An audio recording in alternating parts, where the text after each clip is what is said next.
income over there. If we want to invest in Switzerland because of great returns, we should have the right to do that, but we shouldn't have the right to shelter income. Understood, and we completely agree with that. We're completely exactly in the same place on that. Well, thank you. Appreciate that. Thank you, Mr. Chairman. Thank you, Senator Johnson.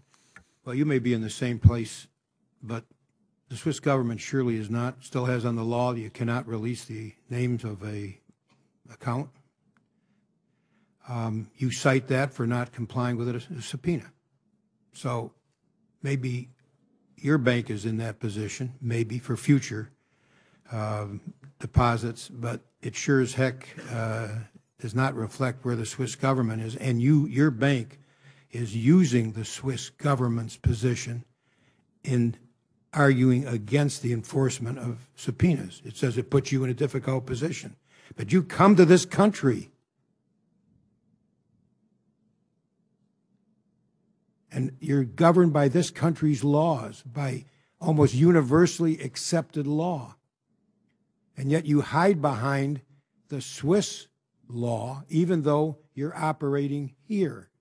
And that's just simply not going to cut it.